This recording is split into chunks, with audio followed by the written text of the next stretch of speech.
Hello, and welcome to another BTFO.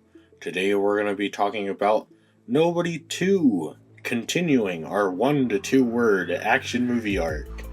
And it feels like a while since we've had an entry in this. The first half of the year had a lot of entries. I think I counted 9, maybe 10.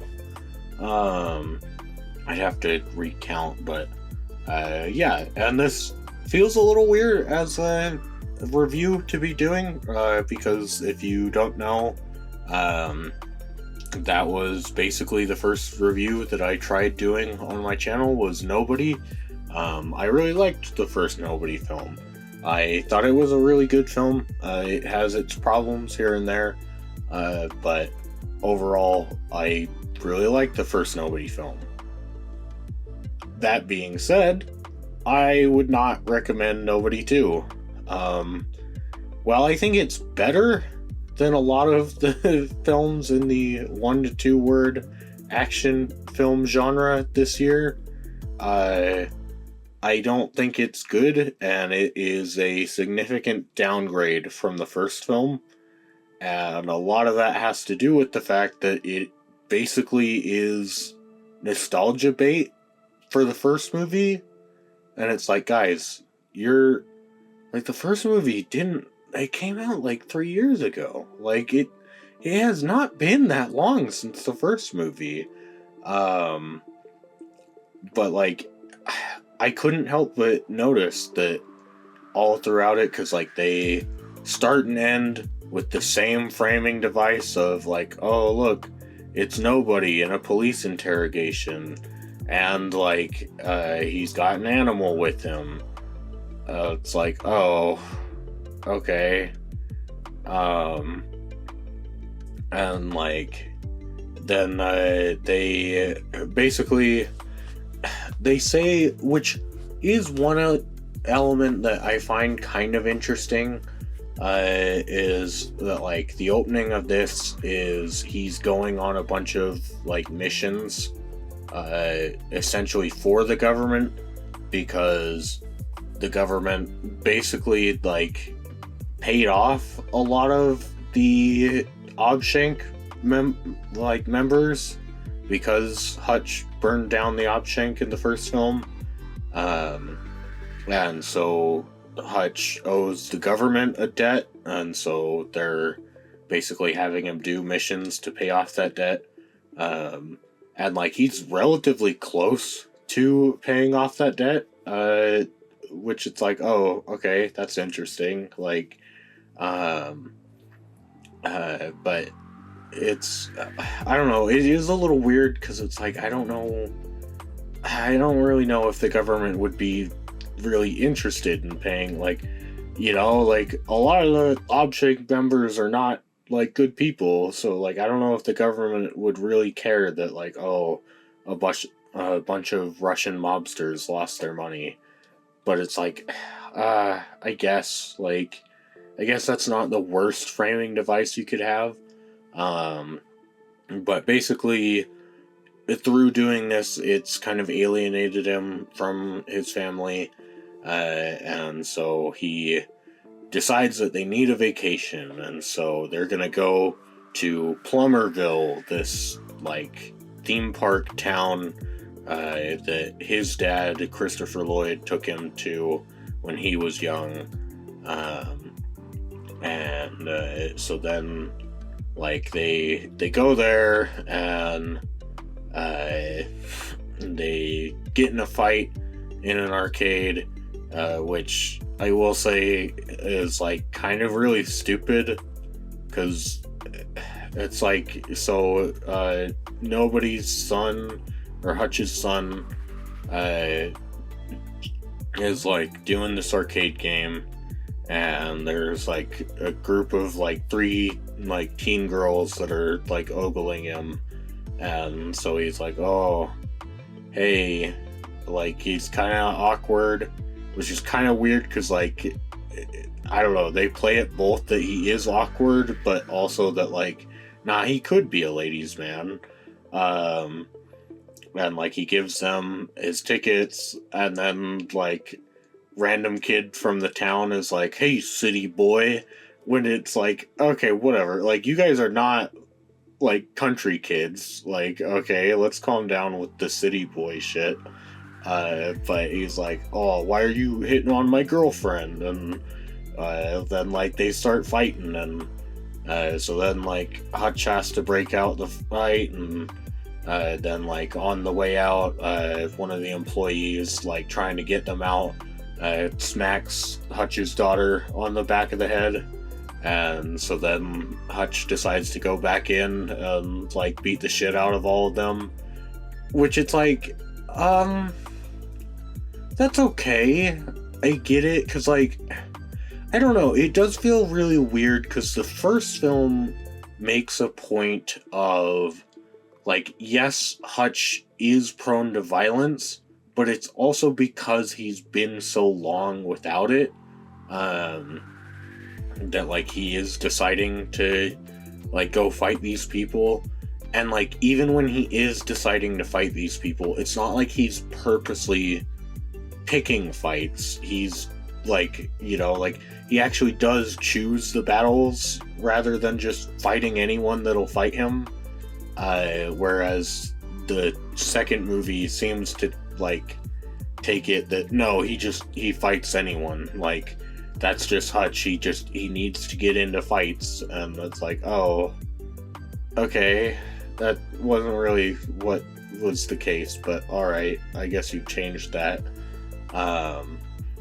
And so then like the cops of this town that are also drug runners, it's really weird, like they tell Hutch to leave, right? Like he explains himself, and they're like, you know what, like, fine, fair play, like, we get it, you had your kid, like, you wanted to protect them, that's all good, but like, you gotta leave. And then Hutch is like, okay, but I'm just gonna like stay on vacation with my family. And I was like, no, I like, what? Like, no, I think they did mean like you had to just leave, like not oh, you get to stay and enjoy your vacation, just leave the police station. It's like, I don't think that's what they meant, Hutch. Like, but then like they have this fight on a like riverboat, which I don't know, I started to get really annoyed by with the like nostalgia baiting, because they just keep referring to it as like, oh yeah, it's like a bus but on the water. It's like a bus, like, you know like how the boat can be kind of like a bus, like, and it's like, stop, like, I get it, yeah, the first one had a bus fight scene, like, you know, it's a cool fight scene, like, you know, like, stop, like, you can make your own thing, like, you don't have to just reference the first one, but like, that's pretty much all the like boat fight scene is just a recreation of the bus fight scene, even to the point of him getting knocked out and then coming back in, which doesn't make a whole lot of sense on a boat that is moving. But like, yeah, it's like, oh, that's not really all that well done.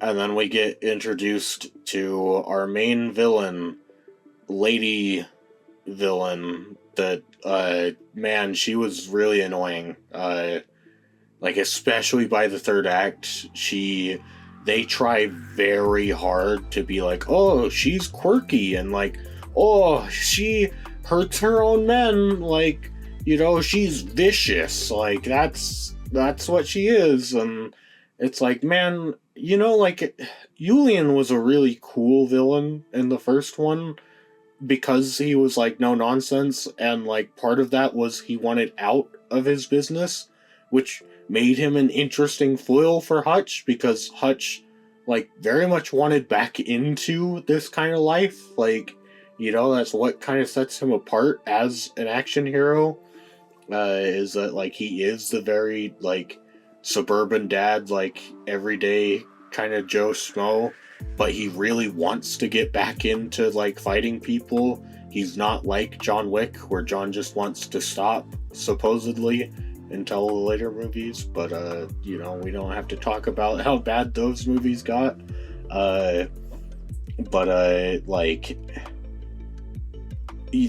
This lady, she just kind of sucks because she's just, I'm super evil, and so she basically decides that she's gonna come there and fuck him up because he ends up burning her cash stash there, and which it's like, man, I don't know, Hutch, I feel like that's a bad idea considering the situation you're in with the government right now.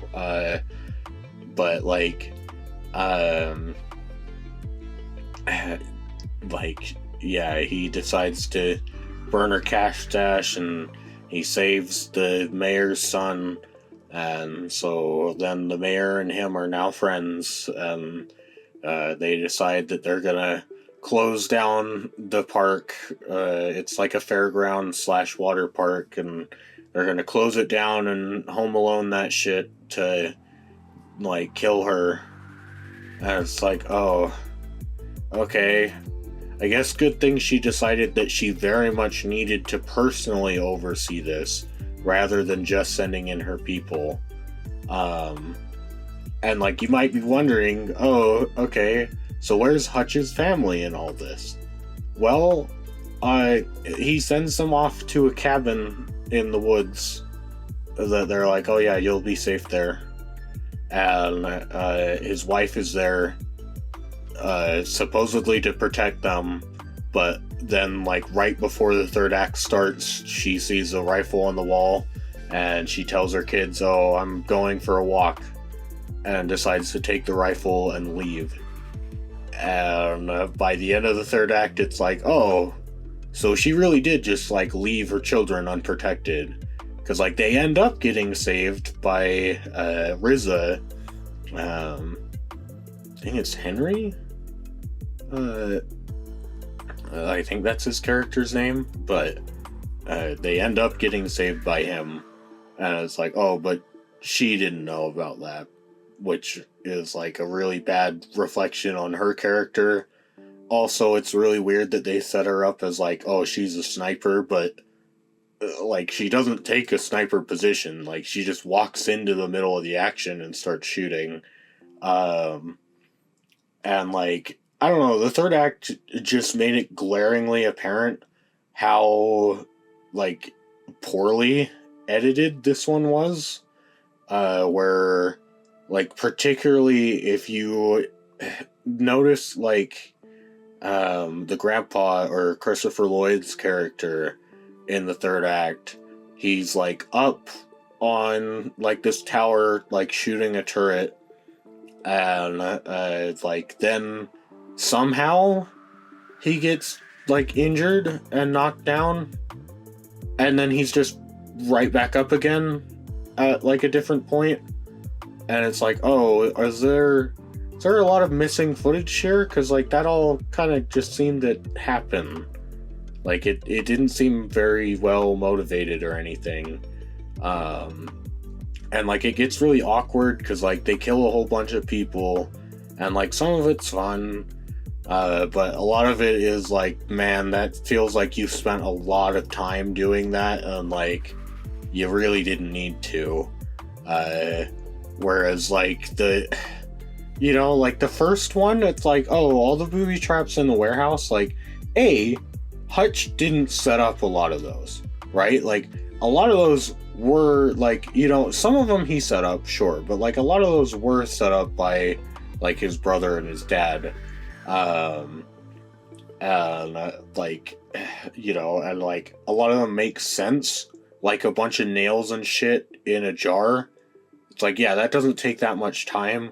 Whereas this one, they sharpened metal sticks and then stuck them through surfboards, and then put that on some sort of device that would pop the surfboard out at someone.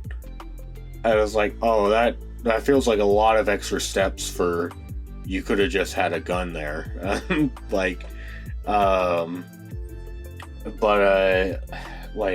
The third act, they kill a whole bunch of people, and then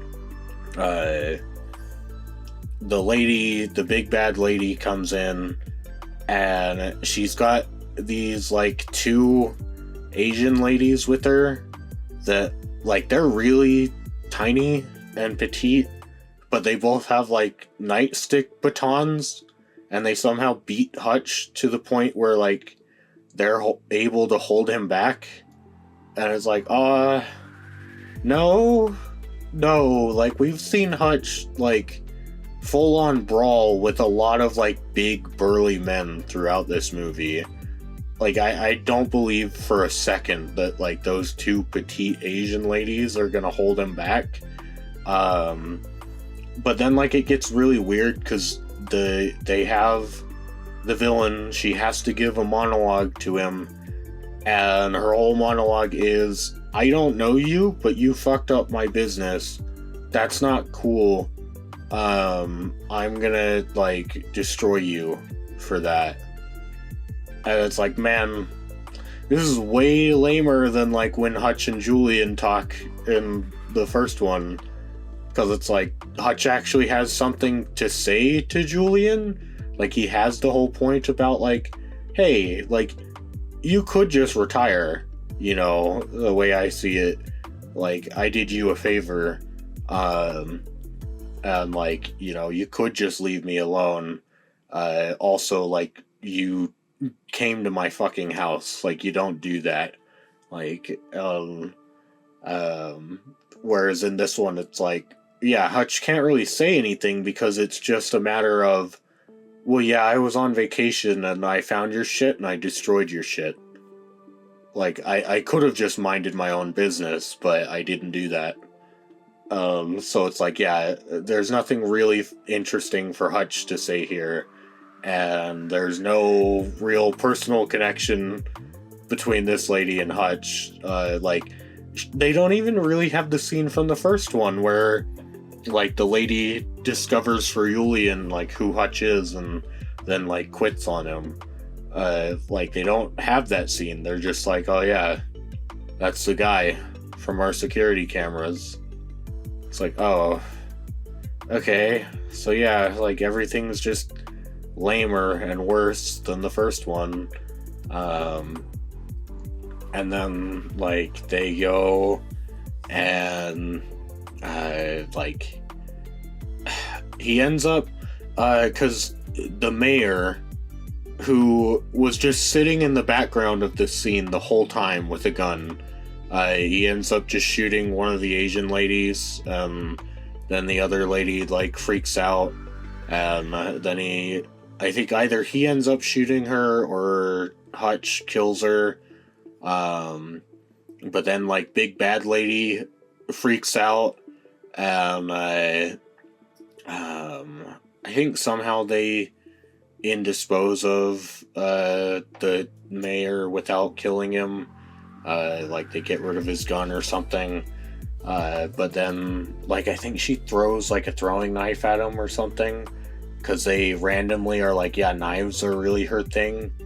And then, like, it gets really weird where she beats up Hutch and gets on top of him, and then is like, hey, you fucked with me, like, nobody fucks with me, that's not cool, I want you to just fucking die. And she says that as she's stabbing him in the shoulder. And it's like, no, like, that's not how you kill someone. Like, what the fuck? Like, sorry, but if you have a knife and you're supposedly so ruthless, like, why don't you fucking, like, just slit his throat? Like, what the hell? You know? But it's like, oh no, like, I'm just gonna stab you in the shoulder to effectively kill you, right? And then that's where they have the wife show up, and it's really weird where her, like, rifle that she found, I guess it just shoots tranquilizer darts. Like, I guess it's a big dart gun. And it's like, oh, why? Like, wouldn't a regular rifle be way more effective? And it's like, yeah, it would be. But the problem is that kills off our villain if we have her shoot her with a regular gun. So we have to have her shoot her with darts. Which, like, it never, like, she doesn't pass out, the main bad guy villain. Like, she doesn't pass out from the tranquilizer. She like just is like, ah, that hurts. And then she gets shot again in the eye, and she's like, ah, that really hurts. And then like Hutch is able to like blow up the theme park, and so him and his wife like jump into the pool as it's blowing up, and then we get to see the lady like get engulfed by the flames, you know, kind of like Julian in the first one, because we have to have it be a reference to the first one. And it's like, god damn it, like, no you don't, like. And so like you might be wondering like, oh okay, but like what happened with the kids then? Well, the brother Riza, he went into the woods around the cabin and used his samurai skills to kill all of the guys, and like had a boss fight with the guy with the machete, which was really awkward because the guy with the machete, his final move is to pull out a gun. And it's like, no, I'm sorry, but like you had a gun this whole time. You should have fucking tried shooting him. Like, because all Riza had was a sword. It's like, you really should have tried shooting him. Like, that's on you. But somehow one of the guys, like, gets through. Like, I guess Riza just missed one of the guys. And so he gets into the cabin, and, like, he's holding his rifle up to, like, the little sister. And he's, like, telling the older brother, like, hey, man, I'm just trying to do my job, okay? Like, you're gonna just let me do my job. It's like, what the fuck? Like, and then the older brother, like, ends up, like, kicking the gun from him or something and, like, putting him in, like, a chokehold. And he's, like, choking him out. The villain or, like, the henchman is, like, no, please, don't kill me. I'm just doing my job. Please, don't kill me. And, like, so then, right before he, like, in theory would have died, they have the brother, like, let go of him, and then Riza walks in, and he's like, your dad would be proud of you. And it's like, no, I don't think Hutch would, frankly. Like, they have this weird message throughout the film of, like, oh, just trying to be better than, like, your father. Like, always trying to have your kids be better than you. And, like, yeah, violence isn't the answer. And it's like, I don't know, man, that's a weird, like, I don't think you get to have that message in this movie. Where, like, largely violence is the answer in this movie. Like, you did not construct a narrative to support the theme of, like, violence is bad, okay? Like, I don't know, it feels very much like a reaction to the first film where they're like, whoa, whoa, whoa. A lot of people thought that was really cool when he murdered all those people, but murder isn't cool. And it's like, god damn it, like, yeah, we all fucking know, like, it's a rated R movie for adults, okay? Like, sorry, but no adult is gonna be in the theater and be like, oh, what? I thought murder was really cool, but now that nobody too has told me that murder is bad, I'm gonna stop murdering people. Like, you know, it's like, that doesn't happen. Like, shut the fuck up. Stop, like, morally grandstanding while you're still trying to make money off of violence. Like, it's really fucking stupid, and I hate it. Yeah, and, like, as far as the dog goes that we open the film with, it's done way worse in the first one, or, like, than the first one, which, the first one, it's not done great. Like, they have the one scene at the, like, beginning that sets up that, like, the cat is in the walls, or whatever, and then it just appears at the end, like, right as he's looking to leave the building. And, like, and then in this one, they just have, as part of this weird fairground water park, there's a wild wolf exhibit that has this, like, relatively, like, really well-behaved dog, like, in this cage.